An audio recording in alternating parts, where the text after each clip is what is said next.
Hey friends, how y'all doing out there?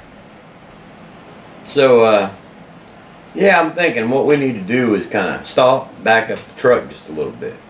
I told you about how I got kicked out of the house at 17 and all that.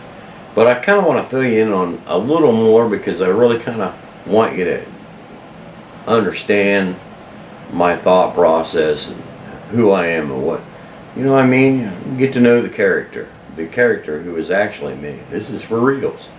So, when I was 9 years old, I loved music. I had, of course, as you know, I had family that played music. Just almost everybody on both sides of my family were musical. And I love music too. And when I really loved guitar. My parents wanted me to play piano in church, which I did do. I took piano lessons for a couple of years, and I played specials in church. I wasn't very good at it, but that's what my parents really wanted for me. Until finally, my piano teacher went to them and said, "Look, you're wasting your money. This kid still can't read music. He's not learning very much more than what I've already taught him. I don't know what to do, but I feel like you're wasting your money." And they let me out of piano lessons. I was so happy they did, because I mean, I like to listen to somebody who's good playing the piano and stuff, but I'm not that good. And you know, it's one of those things. It's more like a toy than a passion.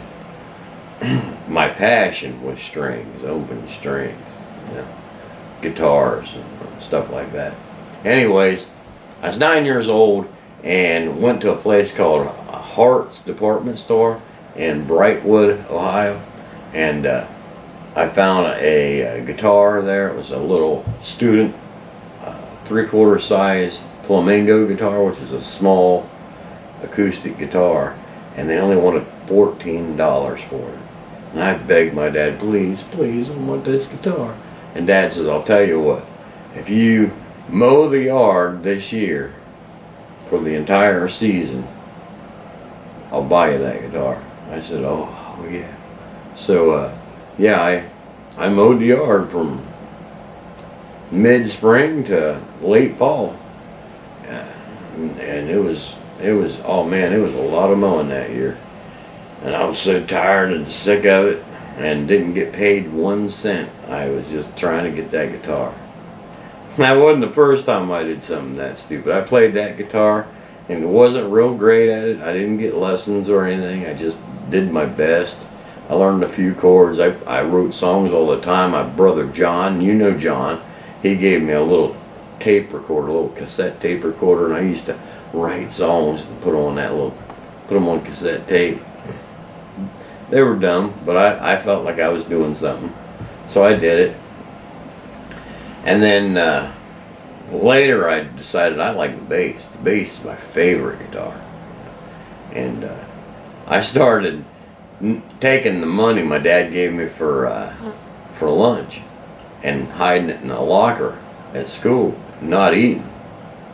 And that was hard to do, man. It was hard to do because teachers realized you wasn't eating, and they started giving you a pretty hard time trying to make you eat and stuff. And I wouldn't do it. I wanted that guitar so bad.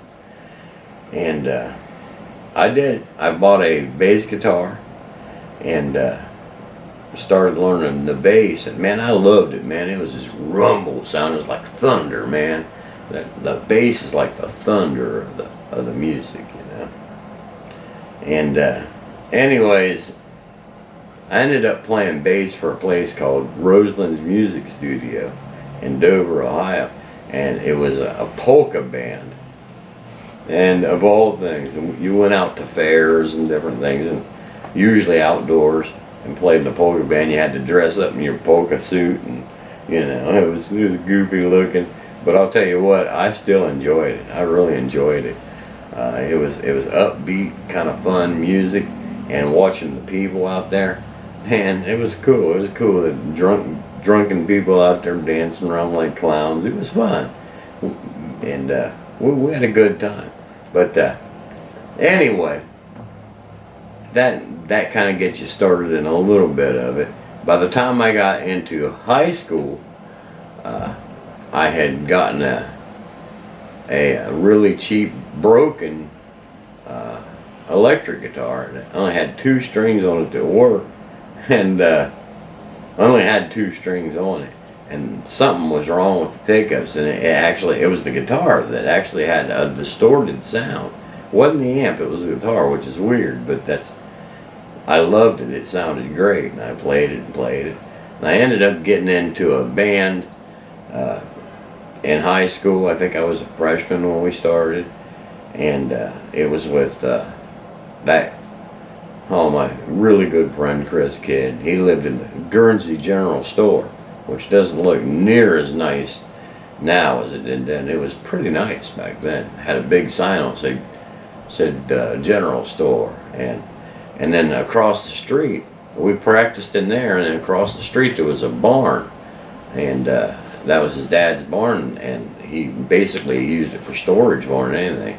And we'd cleaned up the downstairs real well and made a little place to play. And we played there, and that's where we started drawing crowds. Well, I say crowds, I'm talking between 8 and 12 people, you know. But I found that very exciting. I loved it, man. It was fun. It was fun when you had a crowd of people standing out there. And yeah, it was a good time. But yeah, that gets you started into where this whole music thing came from. He's just a crazy guy who's got it in his blood, you know, and I was having a good time. We drank a lot of cheap wine. That's where I learned to smoke a lot of cigarettes, and yeah, I kind of started sending myself downhill. But you know, we've all got a story, and you know, I have to tell you, I was not an angel by any means. I had a lot of faults. I made a lot of mistakes, and I won't say that I didn't, because own up to it. So I figured, gotta own up to it. I'm telling you, being at that time, rock, punk music, played a lot of Led Zeppelin.